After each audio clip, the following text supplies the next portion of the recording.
Oke, kita lanjut GHS pada pegas. Oke. Jadi pegas itu slinky itu per ya, bukan bir. Nah, misalkan di sini ada per,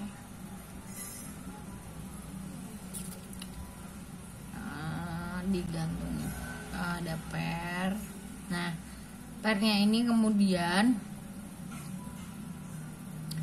digantungi benda, otomatis dia akan mulur ya. Nah, ini akan mulur. Nah, bendanya ini kan punya massa nih. Nah, kalau punya massa otomatis dia punya berat W atau M kali G.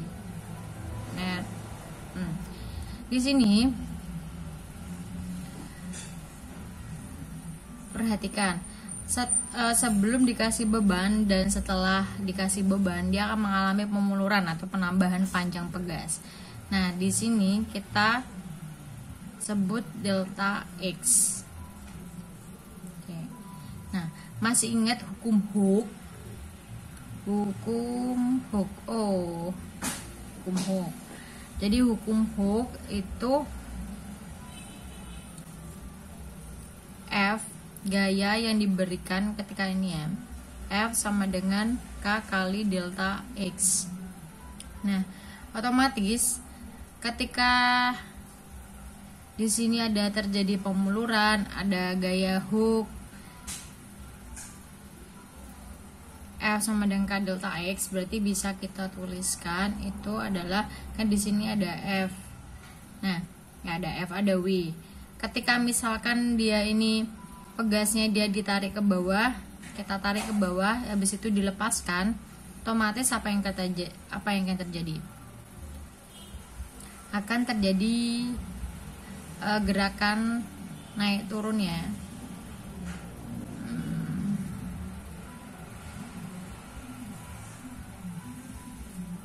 Akan terjadi gerakan naik turun. Jadi tadi yang awalnya ini keadaan A, kemudian naik ke B, terus ke C, terus habis itu turun lagi ke sini, terus habis itu B. Jadi A ditarik, dia nanti ke atas, ke bawah, gini gitu.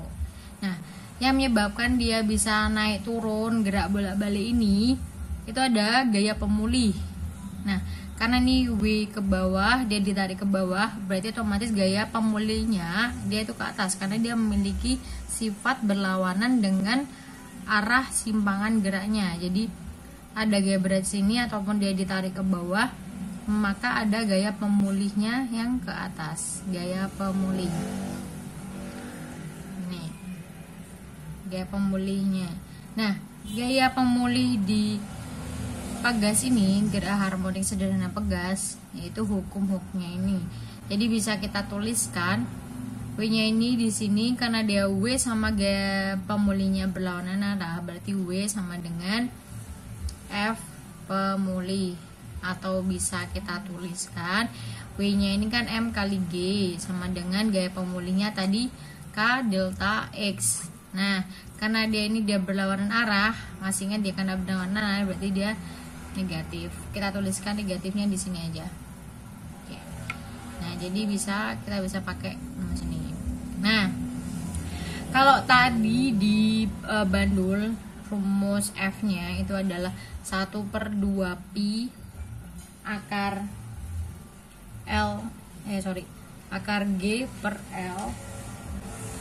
Periodenya itu adalah 2 pi akar L per G. Maka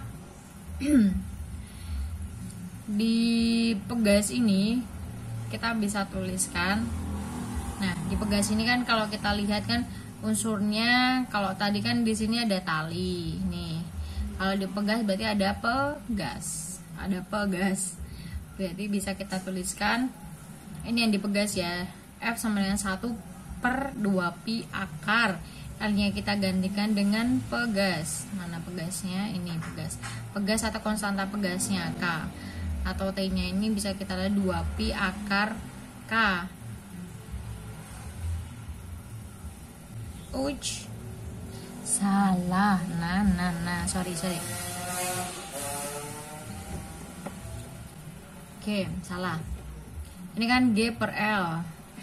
Nah, di sini yang menjadi variasi yang bisa kita ubah-ubah itu adalah massa dari pegasnya ini yang kita bisa ubah variasinya. Seperti yang tadi yang bisa kita variasi adalah L-nya. Berarti bisa kita tuliskan ini F sama dengan 1/2 pi akar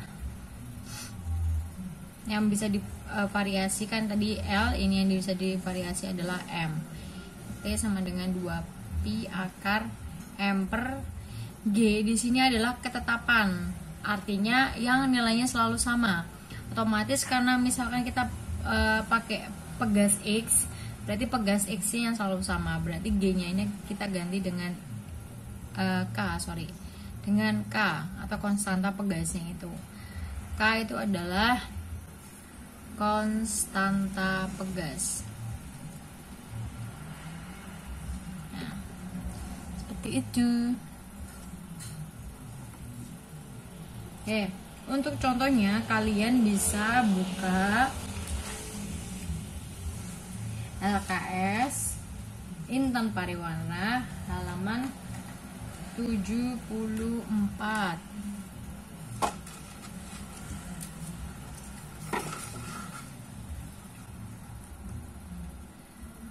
LKS Intan Pariwara halaman 74. Oke. Nih, aku bacakan, aku tunjukkan soalnya ya. Sebuah pegas salah satu ujungnya ditempelkan pada sebuah atap dan pada ujung lainnya diberi beban sebesar 0,4 kg. Hal tersebut mengakibatkan pegas bertambah panjang sebesar 4 cm. Tentukan periode getaran dan frekuensinya. Oke, langsung kita kerjain di sini aja, nggak apa-apa. Berarti sama kayak tadi ya. Ini ada pegas yang ditempelkan di atap. Kemudian di ujungnya itu diberi beban. Nah, bebannya ini 0,4. Berarti M-nya di sini 0,4 kilo. Berarti kalau kita gambarkan W-nya kan M kali G. G-nya ini kita anggap 10, berarti M kali G. Berarti di sini 0,4 dikali 10, 4 ya, 4 Newton. Jadi beratnya di sini 4 Newton. Oke. Terus hal tersebut mengakibatkan pegas bertambah panjang sebesar 4x. Pertambahan panjang seperti yang tadi yang sudah kita kerjakan, pertambahan panjang itu adalah delta x. Nah, berarti di sini delta x-nya 4 cm, kita ubah dulu dalam bentuk meter jadinya 0,04 meter. Yang ditanyakan adalah periodenya dulu yang pertama. Periodenya. T-nya. Oke. T-nya berarti bisa kita tuliskan rumusnya 2pi akar M per K. Berarti 2pi akar masanya ini tadi 0,4 per K. K-nya berarti kita cari dulu ya. K-nya berarti dicari dari ini tadi, W sama dengan F. M kali G sama dengan K delta X. M kali G atau W-nya itu adalah 4 sama dengan K yang mau kita cari dulu kali delta X. Delta X-nya 0,04 atau bisa kita tuliskan 4/100. 4/100 kita coret, kita dapatkan K-nya adalah 100 Newton per meter. Kita masukkan ke sini. Berarti di sini adalah